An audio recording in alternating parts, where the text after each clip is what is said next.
Break के बाद एक बार फिर से आप सभी का स्वागत है योग और स्वास्थ्य पर आधारित हमारे इस बेहद खास कार्यक्रम स्वस्थ विचार में।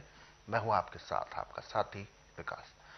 ये कार्यक्रम हम आपके लिए लेकर आते हैं दर्शकों, ताकि आपका रुझान, आपकी रुचि प्रकृति की ओर बढ़ सके।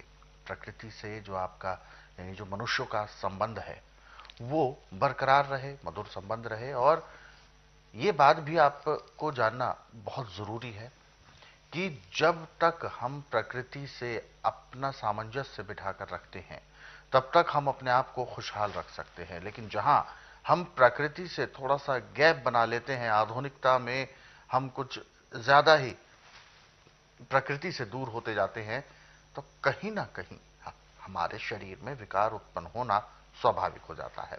क्योंकि मनुष्य जो संरचना है ये प्रकृति ने ही निर्माण की है। और ऐसे में जब भी कोई विकार उत्पन्न होता है तो प्रकृति के पास इसका समाधान है।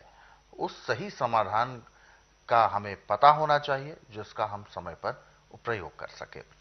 यही हमारे इस कार्यक्रम का मूल उद्देश्य भी है। तो इसीलिए जब भी हम ये कार्यक्रम लेकर आते हैं, आपको याद दिलाते हैं कि जब भी आप इस कार्यक्रम को देखने बैठे तो कॉपी और पेन भी साथ में जरूर लेकर बैठे। जो भी नुस्खे उपचार आपको बताए जाए उनको आप लिख जरूर लें। आज के इस अंक में भी हम एक ऐसे महत्वपूर्ण विषय पर बात करेंगे, तो ध्यानपूर्वक कार्यक्रम को देखें, सुने और उसे अपने जहन में उतारने का प्रयास अवश्य करें। तो चलिए शुरू करते हैं आज के मुख्य विषय पर चर्चा। गुरुजी, आज के इस अंक में हम बात करेंगे आंखों को लेकर।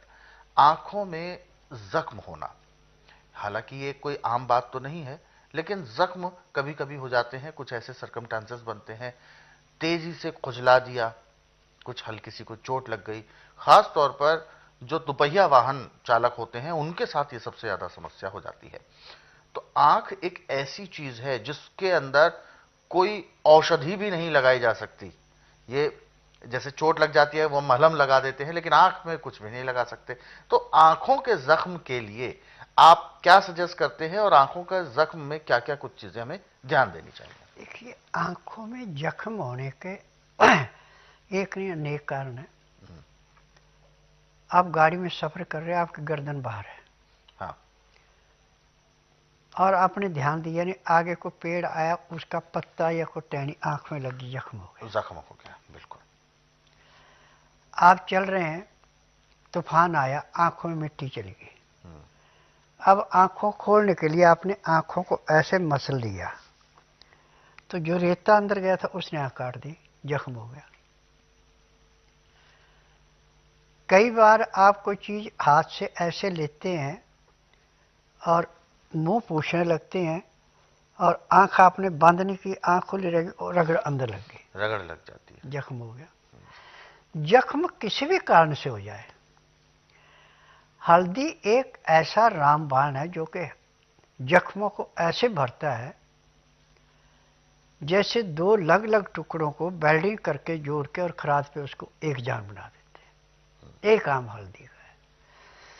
अब इसमें क्या करना आपने कि एक पत्थर लो, बिल्कुल साफ धो के, उसके ऊपर किसी किस्म की मिट्टी नहीं होनी चाहिए। गुलाब जल ले लो चाहे गंगा जल ले लो, उसमें हल्दी को साफ करके उसको चंदन की भांति घिसो। चंदन की भांति घिस करके फिर उसको सिलाई से, सुरमा डालने वाली सिलाई होती है, उसमें लेके और आंखों के अंदर लगा लो और आंखें बंद करके आप 1 घंटे के लिए विश्राम करें।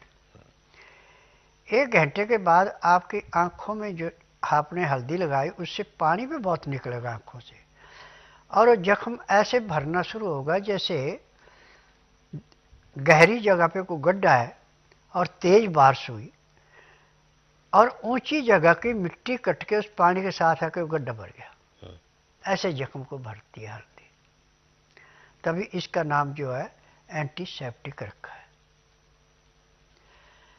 अब पैर के तलुए से सिर के बाल तक का कोई भी रोग है, हल्दी हर एक रोग को ऐसे समाप्त करती है जैसे जलती अग्नि में पतंगा नष्ट होता है। अब ये तो आपने लगा ली। अब इसके बाद क्या करना आपने कि हल्दी को पानी में उबाल के और उसमें रुई भिगो करके, साफ रुई, और आंखों में बाहर से भी टकोर करनी है, जी। उससे और ज़्यादा असर होगा। और 3-3 घंटे बाद आप ये कार्य करते हैं, चाहे आपका 20 दिन पुराना भी जख्म है, वो भी आपका 24 घंटे में भर जाता है। और ऐसे में अपने इस कार्यक्रम में कम से कम 10,000 आदमियों को ठीक कर चुका हूं। वाह, क्यूटनेस के चक्कर में तो आपने टाइगर पाल लिया।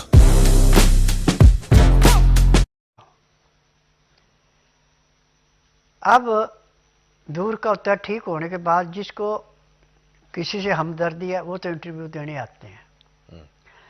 अब जैसे किडनी का मरीज और कैंसर का था, राजस्थान कोटा का सरदार, वो 1 साल के बाद इंटरव्यू देने आया।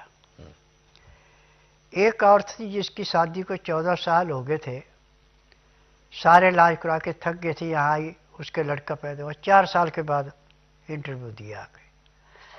तो जिनके बीच में ये हमदर्दी होती कि हमारा भला हुआ, दूसरे का भी ऐसे भला हो जाए, वो तो आके अपने आप इंटरव्यू देते। और यहाँ पे हम इंटरव्यू किससे पैसे दे के नहीं कराते जैसे और कराते हैं। जिसके मन में श्रद्धा वो इंटरव्यू देगा, जिसके मन में श्रद्धा नहीं वो नहीं देगा। और आज जितने भी इंटरव्यू मेरे पास पड़े हैं, ये सारे के सारे वही हैं जो आदमियों ने खुद कहा कि ये हम इंटरव्यू देना चाहते हैं, उनसे इंटरव्यू दिलाया है। और हमने बोल के किससे इंटरव्यू नहीं कराया तक। और आज तक की मेरी सबसे बड़ी उपलब्धि ये है कि रोग चाहे कितना भी पुराने से पुराना, कितना भी बिगड़ा हुआ रोग है, जिस दिन रोगी खाली पेट आके नाड़ी परीक्षण कराता है, उसी दिन किसी को 5%, किसी को 10%, किसी को 15% और किसी को 20% आराम तो जरूर मिलता है। जिसका भाग अच्छा है उसको 30 से 35% भी आराम मिल रहा है। और जो रोगी एक बार ईमानदारी से मेरे पास आके दवाई खा लेता है, वो दोबारा जिंदगी में दूसरे की दवाई नहीं खाता। और जब भी उसको जरूरत पड़ती है, चाहे कोरियर से दवाई मंगवाए अपना पूरा एड्रेस दे के, चाहे खुद आके ले जाए। तो बिल्कुल जो दिक्कतें होती हैं अक्सर आंखों में, वो सारी समस्या हमारे स्वयं की लापरवाहियों की वजह से भी होती है। कुछ ऐसे घटनाएं हैं जिसकी वजह से ऐसी दिक्कतें आती हैं, यानी चोट या जख्म बन जाते हैं, लेकिन उनको भी ठीक किया जा सकता है, बस आपको उपचार पता होने चाहिए। क्योंकि आंखें, जैसा हमने पहले भी बताया, आंखें एक ऐसे बहुत ही संवेदनशील एक ऐसा अंग है जिसमें कुछ भी जो मलहम है, कोई उपचार है, वो लगा पाना हर एक चीज संभव नहीं है। कुछ कुछ चीजें ही लगाई जा सकती है। तो इसीलिए आंखों का हमें बेहद जरूरी है ध्यान देना। तो ऐसे नुस्खे और उपचार यदि आप पढ़ना चाहें, समझना चाहें और जानना चाहते हैं, अलग अलग रोगों के बारे में आप नुस्खे जानना चाहते हैं, तो स्वस्थ विचार पुस्तकों के जरिए पढ़ सकते हैं। इन पुस्तकों को आप घर बैठे कुरियर या डाक के माध्यम से मंगवा सकते हैं। और इन पुस्तकों को रोजाना 10 से 15 मिनट भी आप पढ़ते हैं तो ये समझें कि घर बैठे आप अपने रोगों को दूर कर सकते हैं। तो ये पुस्तकें आपके घर तक पहुंचाई जाएंगी और इसके लिए आपको कॉल करना है दिन के समय में, यानी सुबह 10 बजे से लेकर शाम 5 बजे के